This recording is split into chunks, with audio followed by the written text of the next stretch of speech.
Hello, everyone, and welcome to the show. I'm so happy to introduce you today to one of my very neighbors here in Idaho. Well, neighbor to say the least, 7 hours away, but still. Hello, Monica Tanner. Welcome to the show. Thank you. I'm happy to be here. I'm excited, and you guys have to be excited because Monica is an amazing person. So she's a podcaster, she's a coach, she's a relationship expert, and she is going to help you today and help me, everyone, to learn how to live happily after we are married by avoiding the myths and the bad advice that we get all the time about marriages. And some of his advice is actually guilty of having ruined a lot of relationships. And so let's make sure we go to the proper guru and learn from her Amazon best-selling book, Bad Marriage Advice, what is actually the simple recipe for being happy. But before that, I want to see what is the worst thing. What is the worst thing you hear all the time and you think, oh my gosh, I cringe when I hear this because it's so bad. Tell me what is your experience because I know you've been studying this for such a long while and you got a happy marriage, you're also LDS, so you know a bit of a culture in the Christian world. Is love enough? Maybe. Mm. I think when you say what is the worst advice, there's so much bad advice. Especially when you think about Christian marriages, the advice to never go to bed angry makes me cringe. The happy wife, happy life advice makes me cringe. The don't sweat the small stuff makes me cringe. But I think one of the biggest misconceptions. I think it's really easy to say and it sounds right. And so people don't question it. But it's this idea that you have to learn to compromise in order to have a good marriage. I think that's terrible advice. And I think it can create a lot of resentment and scorekeeping. Interesting. People shouldn't compromise. Should we always win then?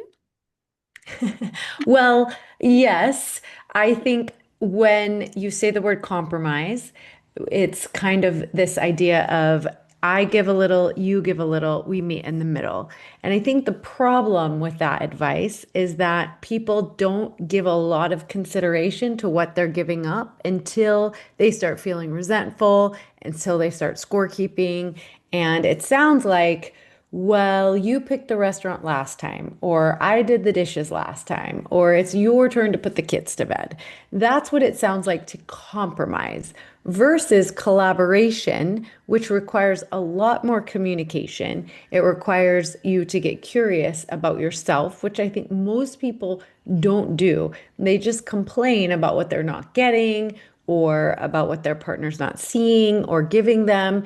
And instead of doing that, the idea behind collaboration is coming up with a solution that's even better than either of you could have come up with on your own because you're taking into consideration and account both people's positions and how they came to those positions and what your reservations are about each other's positions. And so I have a lot of examples of this if you want me to give you kind of an example. I we just barely did it, my husband and I, like literally half an hour ago.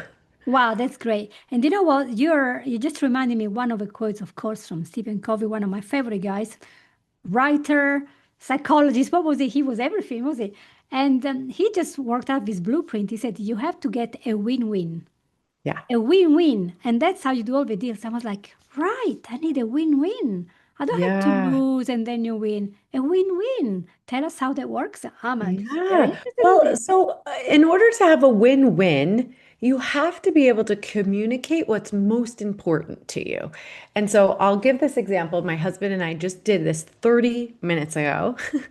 He came home for lunch and we were disagreeing, or we have two different positions on like something that required that involved my daughter and involved money and involved medicine. And so those are some big hot button topics. So we like some of the biggest topics that couples disagree on: money, sex, and parenting. So this had, to do with two of those three big ones. And it was my husband had a certain position about how we should proceed. and I had a different position about how we should proceed. And part of me was like, I don't want to fight about this.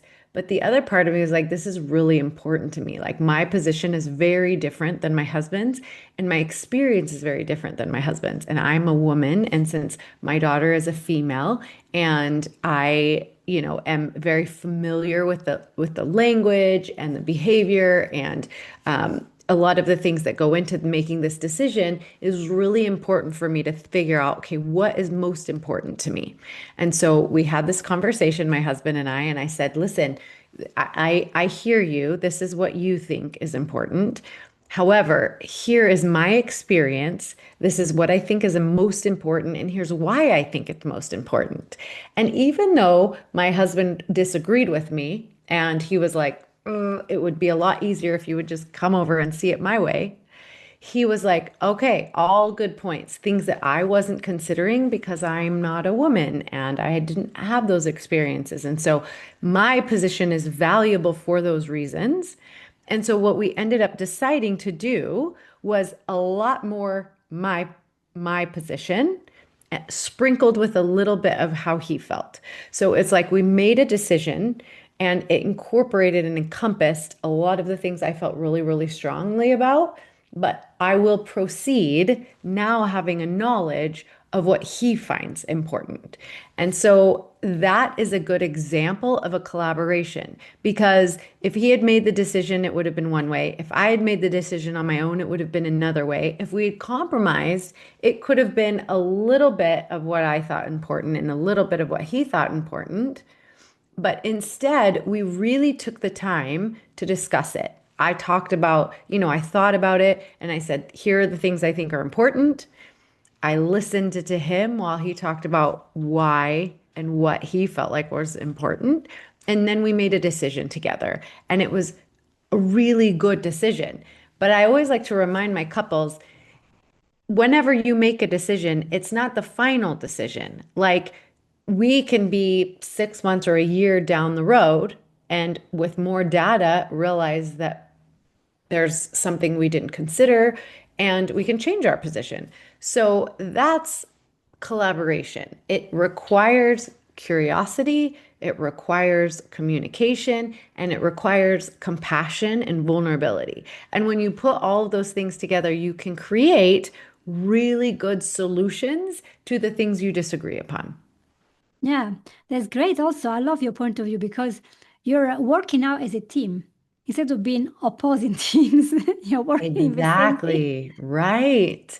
And I'm telling you, it's not easy to hold a different position than your partner does, right? Like, a lot of times it's like, man, this would just be so much simpler if you would just think like me. You can either think like that, you could either like hold that position like, if my partner would just think more like me, this would be a lot easier. Or you can appreciate, like, my partner comes from a different background. They've had different experiences. They have had different challenges. They've learned different lessons in their life. Therefore, they have different opinions and positions on things. And so it adds to our team, like our experience, to take into consideration both positions. Like, we can make better decisions with their input plus my input, instead of just being like, oh, let's just do the easiest thing. Like, instead of, let's just shove our thoughts under the rug and just like come up with the easiest, quickest way to get out of this confrontation. And a lot of people do that because they grew up in homes where, their family were non-confrontational and they didn't see their parents work through differences. And, maybe one of their parents always kind of yielded to the other parent. And so they're afraid of confrontation or what will happen if I hold a different position. And so I think it's cool when you do this enough times that you have a lot of trust in your partner, that they're not just being difficult. They're not just like disagreeing with you to, create conflict. They just really hold a different position. And when you are open to each other's positions, you really have more of an ability to create those win-win solutions. Lovely. So the word open, open-minded. And Mhm. I think it's even more difficult when you're past your 30s, 40s, 50s, because I'm 60. So don't we just become like, oh, I've been doing this for 20 years, so I know that's how it was. And the other person has been doing the opposite for 20 years or 30. Oh, my family was always like this. So it has to remain exactly like that's my culture, that's my tradition. So you're now here, so you have to do what I say. It's just crazy, isn't it? Yeah. And I would say for the beginning of my marriage, we really did do a lot of that. Like I depended on my husband a lot because I grew up in a Jewish household and he grew up Christian. And so he had a lot of opinions about how Christmas should go. And I was just like, oh, well, I don't know because my family didn't really do Christmas growing up. So let's just do it your way. And I did that for a little while until I had enough experience with Christmas that I had my own opinions about it. And, I had ideas about like, I think this would be really good for our family. And so, but I was always kind of like, oh, but I don't really know because I don't have, all this knowledge like he does. But the holidays are such a wonderful time to do this type of collaboration and testing out, trying things because you're combining two families. You have all the experience that my husband had and all of the experience that I had. And even though it wasn't specifically with Christmas, I know what didn't work in my family. I know what, like, the feelings that I wanted to have around the holiday, but didn't, have growing up, and some ideas about how to create that. And so when you have the ability to really communicate, and hold your ground and talk about things that are important to you, like it's amazing what you can create together. And then you start adding in your kids' opinions because like my kids now are two of them have left the house, they're adults, and two of them are teenagers. And so when we talk about what should the holidays look like, they have just as important opinions as we do now. So now you're collaborating not just husband and wife, but you're bringing in some kids with really good opinions, and you want to teach your kids to be able to, express their opinions and hold their ground and feel good about, their ideas as well. And so, yeah, there's no end to the benefits of really learning how to communicate openly and talk about and hold space for everybody, make room for everybody. It's really a cool, it's so much better than compromise, I promise. It's better than fighting all the time and better than minimizing and gaslighting. Obviously, it's not such a big problem as you're making it. Oh, I know better. You can just talk and listen. Listening, I think, is a great thing that people could learn sometimes because if everyone goes in their own direction and never listens, you know. But there are also lots of other myths that we hear, and you wrote a whole book about them. Share at least one with me. One. Another one? Yes? Yeah. I I think people get the advice to don't sweat the small stuff. And I think it sounds nice in theory, like, oh, you don't have to bring up every little thing. However, I have found that you can learn really good communication skills to be able to bring up the small stuff so that you're dealing with it while it's small and not big. So, like I always say, whenever I hear people say, don't sweat the small stuff, I'm like, well, where do you think the big stuff comes from? Do you think it started big? It probably started small. And you might wish that you would have dealt with it when it was small and not that big of a deal, rather than sweep it under the rug until it became really big and started choking out all of the generosity in your relationship because you're so frustrated from stuffing it down and being like, oh, it's not a big deal, I'm not going to bring it up, until it is a big deal. And so yeah, I feel like it's really important to learn how to make requests of your partner. I think it's like a really big deal to learn how to communicate, like, hey, this little thing is, it's little, but I would appreciate it if we could do it a different way, or it would work better for me, or a lot of times it's not that your partner's trying to make you crazy. It's just that they don't know. And so if you hold it in, hold it in, hold it in for years and years and years, and then all of a sudden you explode, your partner didn't even have a chance. Like you didn't even give them the opportunity to do something differently. And so I definitely think sweat the small stuff. Like bring up in a good relational way, bring up the small stuff before it becomes really big. Yeah. Just saying, I find this really difficult. I know it's easy for you, but for me, it's really difficult. It's unknown. Every day I have to cope with this. Would there be another way that we can do this, whatever? Yeah. Even like I can't open the door of a car because it's half broken.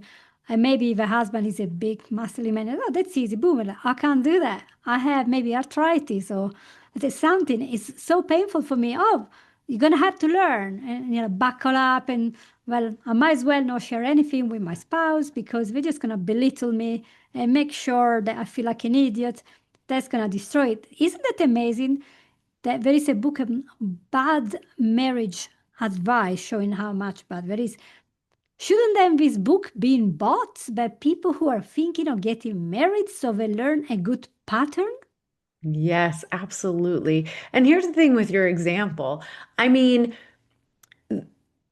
there's very like you know how when you get married or when you start having kids, there's no one right way to do something, right? So when like you hear experts talk about like this is the best, this is the right way to do things, and you're like, well, okay, but listen, my kids are different, or my marriage is different, my relationship is different. So it's very rare that there's like one right way to do something, and if you did it this way, it's going to be the right way. But we're so individual, that we get to teach our partners what is the best way for us. And so, like when you're talking about ways to open the car door or ways to bring that up, or, things that your partner can do for you that make you feel respected, or if you don't want them to open the car door for you, it's like what's best for us in our relationship or what works best for me. So like the biggest example I give about this is the way the toilet paper roll is, right? Like it drives me absolutely crazy when the paper roll goes from the bottom like this. I would rather it go over the top. And that's such a small thing. And it's not like there's one right way to do it. Like if every family would load the toilet paper this way, then everyone would be happy. Like definitely not. But for me, I feel respected when somebody takes a moment and they know, like my wife, like my husband doesn't care the way the toilet paper is. He uses toilet paper way less than I do. Like I use the toilet paper all the time when I go to the bathroom, right? And so, like for me, it just I really appreciate that someone has been thoughtful enough to replace the toilet paper roll if it runs out, and to have the toilet paper come this way. And so that's a small thing, right? Like I could go 20 years in our marriage without ever saying anything. And then every single time I come in the bathroom and the toilet paper's like this, not that anyone's doing that on purpose, but it would drive me nuts. I'd be like, why can't people just Yeah, do the toilet paper correctly? yeah. So for me, not that it's an easy thing to do, but that for me, I'm so grateful that I spent some time when it was really small thing to be like, hey, listen, I know you don't use the toilet paper all the time, but if you use the end of the roll, I would really appreciate it if you could replace the toilet paper and do it this way. And so my husband's always done that. And it's like this Mhm. awesome, it's just the way I like it. It's the way I prefer it, not that it's the right way to do it. Mhm. And also, it makes sense to think about that because if we don't do it and then we have lots of resentment, we might then be angry, frustrated, and snap, and then even think, oh my gosh, this is not going well. We might even split up because this resentment has to be dealt with at some point. And I was reading some of your blog and you were saying, right, you're newly divorced, things didn't go well, and the first thing you do, I'm gonna go on holiday on my own where I want to go. I'm gonna sleep away I want to sleep. I'm gonna eat the meal and fill my fridge with food I want. And I'm gonna do all that, the house, maybe you're not in your house, you move somewhere else's house Now I'm gonna finally do the palette of colors that I really wanted, and I really hate the patio door, so I'm gonna get rid of that. It just is liberation. So how hard it is to live all your life being restricted, and well, you were hoping that when you get married, you expand. But like that, if you keep putting lots of restrictions on people, eventually they are feeling restricted. So how about talking about them, and maybe this is where we can bring in these solutions, right? So there are lots of ways of looking at that. I think one of the main reasons why people don't even get married is because they're worried about the financial cost of being together and then of splitting up. But I think Hmm. there is a huge emotional cost anyway. If you don't get married and you're living together, you're still splitting up. You're still showing you have not resolved the problems. You cannot resolve these problems. So in your next relationship, you still have the same problem that caused hasn't moved. You're still the same selfish person, you know. If you have not moved and improved, what do you expect from the next marriage? The same, exactly the same. And I know we both have a different perspective, maybe from other people, because we believe in God, we have faith. And I know that this has kind of informed your coaching and your work. How does the faith that you have help you to navigate this problem, to communicate better? Is there a different perspective here? Yeah. I would say one of the most important aspects of my faith has taught me that more important than how the world or other people in the world see me is my relationship to a higher power, to God. And am I living in integrity with who I want to be? So, an example of this is I spend a lot of time by myself at home, right? My kids are at school, my husband's at work. And so I kind of move through the world where the only one who sees all of the things that I do in a day is me and God. And so it's less important. I'll tell you how this kind of came about.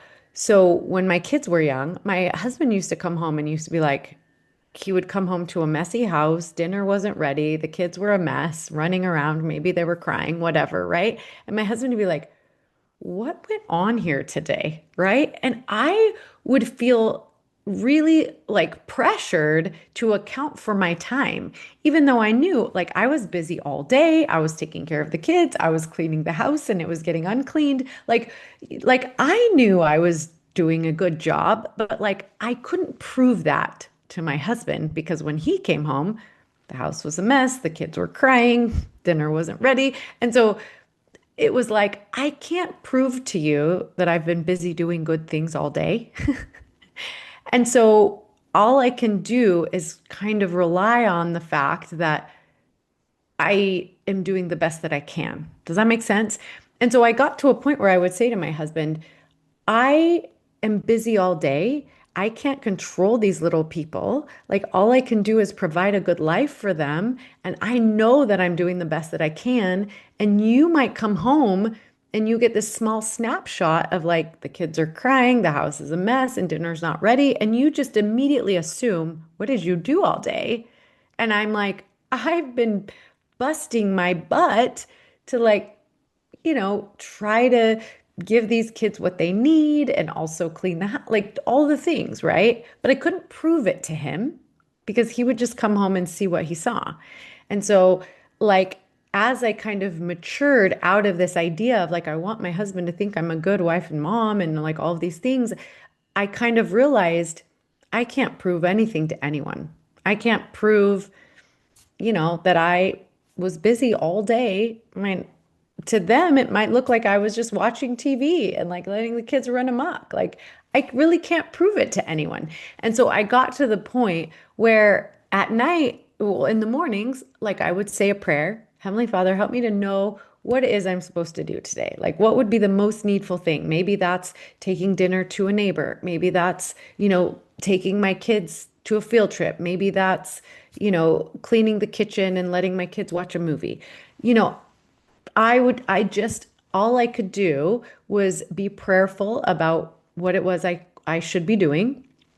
And then at the end of the day, Heavenly Father, I did my best, you know, and I'm the only one who can like pat myself on the back. So, like I said, I spend a lot of time alone during the day. I mean, I talk to people like you. My kids come in and out. They didn't have school today. My husband came home for lunch, like I said. But he's not seeing what I'm doing all day. My kids aren't seeing what I'm doing all day. You aren't seeing what I was doing before or after this interview. All I can do is lay my head at night and be like, man, you had a busy day and you did a great job. You did the things that, that you felt like Heavenly Father needed you to do today. Good job. The only person that can account for my time is me. And like, do I have a good relationship with my Heavenly Father? And that's it. And so I think that's changed how I feel about who I am and like, it's not the people on Instagram who get to say if I'm a good wife or mom. It's not my husband, even. It's like literally me who gets to say, like, I did the best I could today and I'll Mm, try again tomorrow. mm. Absolutely true. And it ties up really well with my previous episodes that you will see come out before yours that are all about Christian exhaustion. Oh, And pushing and pushing. In fact, yeah. yesterday was I was recording with Reverend Addison, and she talked about this pattern of um, pause, pray, and then plan with God, Yeah. because we are just so like, oh, I can do this, I can do that, I'm gonna take this on, I can. And in the end, we are exhausted.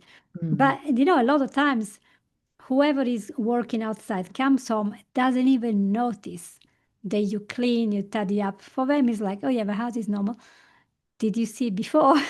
Right. Yeah, Well, it's like a lot of the things that I do during the day, like the laundry, it gets undone as quickly as it gets done. The dishes, yeah, like every time I get the dishes endless. done, somebody else eats something, right? So it's like, Mm, there's no chance to really prove like mm, I'm doing all of these things. I can just know that I'm right with God. Like I yeah, took care of what I needed to take care of today and I yes, did a good job. And there's like nobody who's like, good job, mom. You did 3 loads of laundry and you did the dishes no, 3 times. And, like nobody's there doing that. I have to do that for myself. Like, good job, Monica. You handled a lot of business today. You made sure that the kids had food. There's clean laundry. Everybody has clean underwear. Like, good job, Monica. Like, I do that for you myself. manage that despite having kids around, which is you do and they undo. That's what kids do. That's their job. Exactly. Oh Exactly. man, Like, yeah, like the other day, my husband was like, man, that laundry room needs attention. And I went and I was like, wait a second. The laundry room is spotless because I had somebody coming to look at my house. And so I know that the laundry room is spotless. And I went in there and I was like, but there's 4 other people that live here. And so I can make the laundry room spotless and then they can go behind me and make up a huge mess. And what am I going to do about that? you can't help it. Kids have their own mind and little personalities from the day they are born. And as soon as they start walking, not even walking, just carrying stuff down, you're like, oh my gosh, what have I done? Yes. I call them the great reorganizers. They have a great, it's just crazy. And that's why I always say, well, why would you want to have a full-time job and the kids? Because you're just gonna go burn out completely.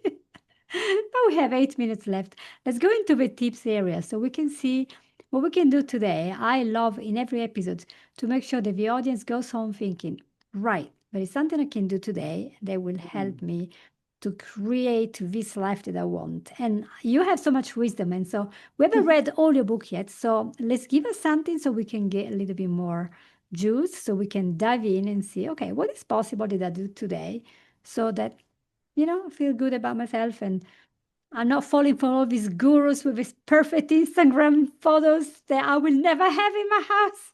Yes, yes. I think one of the best things you can do is get really curious about your needs, especially right now during the holidays when things are getting really, really busy. And there are so many things that we could be doing. I think get really curious about it. Like for me, it's really easy for me to get off kilter or be grumpy or frustrated about something when life just gets busy and feels out of control, and I'm trying to make everybody's dreams come true. And I think as moms, we take on a lot of responsibility, especially around the holidays, right?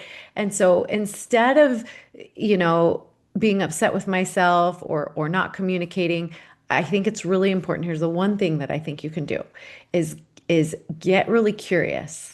Like, ask yourself, what is it that I need in this moment? Sometimes it's just like taking a deep breath and giving yourself a hug. Like, of course, what that person said hurt your feelings. Like, that makes sense, right? Like, that person means a lot to you. And so, they're mad at you, then sure, that hurts your feelings. So have some compassion for yourself. Right now, I just need a hug. Like, just need to take a deep breath. Right now, I need, to lay in bed and get warm for a second. Right now, I just need some positive praise. Like, good job, Monica. You did a really good job today. You got a lot done, and I'm so proud of you. Like, get curious. What is it that you need? 99.9% of that you can give to yourself. Is it a compliment? Is it a hug? Is it a break? What is it that you need? Give that to yourself. And then that other little percentage of what it is that you need, learn how to ask the people in your life for support. So sometimes my husband will come home from work and I'll be like, "Man, it's been a long day. Can you give me a hug and a compliment?" And he'll be like, "Sure." Give me a hug, give me a compliment. That's how you ask for what you need. So, first, get curious. What are your needs? To give yourself all that you can give yourself. And then ask for support from your loved ones. What can they give you that you might need? Right. What can you give me? Yeah. First of all, a piece of chocolate, always Yeah, appreciate. Must be exactly. black, sugar-free, and with mint inside. Very specific. But yeah, a hug. So many people don't even hug anymore. They just get used to one another. I'm like, oh, hi. I'm going back to my Pinterest, and really it's such a good thing because don't they say 16 hugs a day 16 seconds. take the doctor away? Yeah, yeah. I How think about it's that? 8 seconds actually. I think teenagers need 18 seconds of a hug. I have to So hug catch your up with that teenager with for my 18 seconds if you can. 17-year-old daughter. We're gonna shoot off in a bedroom and give her more hugs today. I try to kiss her. She's like, Mom, what are you doing? I'm kissing you because you're so cute. She's taller than me. I'm like, hi. Yeah. But yeah, we need hugs and we need the kind of pat in the back. Is the stress is lowered. And have you ever tried to have an argument with somebody when you are hugging? So hard. So hard. It's a lot easier if people get comfortable, get a nice hug, and you know, kind of feel a bit like this person lost me, even if today the house is a mess or I had a total wreck in the office and I'm so stressed out because I have work to do. My wife will understand me. So communication, communication. And before we close, is there anything we have not covered that you would like to share with the audience? I can't think of anything. Just you're doing a good job. Like, just give yourself some credit, give yourself a pat on the back, give yourself some compliments. Like, you deserve it. Thank you. You're just perfect, perfect spouse. Here we go. She, you guys, has learned from experience. And we're not saying that Monica Tanner is perfect and her marriage is perfect. Definitely But not. when there are problems, she can actually talk about them, maybe delegate sometimes, ask for help when needed. Sometimes just sit down and stop for a minute and think, hold on, I need to rest now. I just need to rest. Nobody will hold you there and shoot you because you have rested. Because husbands have no problem. We go home, boom, here's a soccer going on. Wives keep going, zzz, most of them, not all. And so it is good to learn about this topic so that we can build up a good relationship, whether we are dating somebody, whether we are living together, whether we are married, and whether we are a long-term couple, after 20 years, things might be a little bit, right? That's the time to rediscover what real communication is. When we say the Christ-like communication, perfectly honest and perfectly kind at the same time. Very hard. Mhm. Very hard. but so Oh, worth learning how to do. it's so good to do that without putting the other one down, without making feel like, oh, you can do everything and they can't. There must be a way to talk to people and being respectful, just like in the days when we were dating.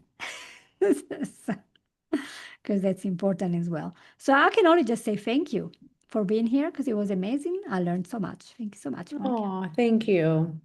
Yeah, it was great. So, you guys listening to us, I hope you will go and check all the links of the book, affiliate links, and to Monica Tanner's website. She has a million websites and things you can look up. Where to buy the book? I think it was launched in October. So, you have time to go and look it up and maybe gift it to somebody as well. Yeah. Could be useful. And please share this episode with everyone you know because we need to know how to make our marriage better. We don't need to go to a guru. Just go to Monica Tanner. She's been there. She studied. She's done the work. You don't need 1,000 gurus say opposite stuff. Or just go to Monica Tanner's website. You will know what to do. Thank you so Thank much. you. Thank you so much. Thank you. And you see you all next week. Bye.